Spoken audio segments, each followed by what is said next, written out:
আসসালামু আলাইকুম রহমতুল্লাহ।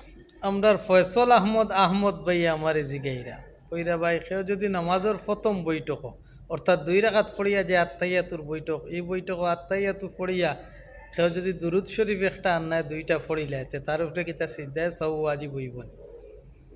খুব সংক্ষেপ কত হইল ফরজ নামাজ, ওয়াজিব নামাজ আর সুন্নতে মুআক্কাদা নামাজর প্রথম বৈঠক যদি আত্মাইয়াতু পড়িয়া দুরুদ শরীফর আল্লাহুম্মা সাল্লি আলা মুহাম্মদ পর্যন্ত পড়িলায় আর বেশ পড়লে তো আর বেশও তে তার উপরে সিজদায়ে সাহু ওয়াজিব হইব।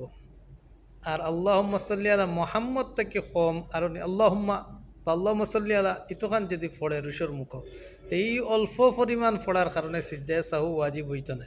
কিন্তু কেউ যদি আল্লাহুম্মা সাল্লি আলা মুহাম্মদ পর্যন্ত বা তার চেয়ে আরও বেশি পড়েতে তার উপরে সিজদায়ে সাহু ওয়াজিব হইব। তো অনেকে কইতে পারেন যে এই তো তোরা বেশ পড়ছে তো সিজদায়ে সাহু কিতা লাগে ওয়াজিব হইত। সিজদায়ে সাহু ও কারণেই কেন ওয়াজিব হয়ে যায়, কারণ ওই যে নামাজের একটা ওয়াজিব আছে ফরজ এবং ওয়াজিব সমূহর তারতিব ঠিক রাখা। ফরজ আর ওয়াজিবর তারতিবও গড়বড় হইলে সিজদায়ে সাহু ওয়াজিব হয়। এখানে প্রথম বইটক আত্মাইয়াতু পড়িয়া নিয়ম হয়েছে রুশি রুশি আত্মাইয়াতু পড়া, এখানে সুন্নত রুশি রুশি আত্মাইয়াতু পড়িয়া আপনি ফরর রাখাতর লাগি উবাইতা উবানি হইল ফরজ, আপনি ফরর রাখাতর লাগি না উবাইয়া এখানে আপনি সুন্নত অর্থাৎ আপনি দুরুদ শরীফ পড়া শুরু করে দিছেন।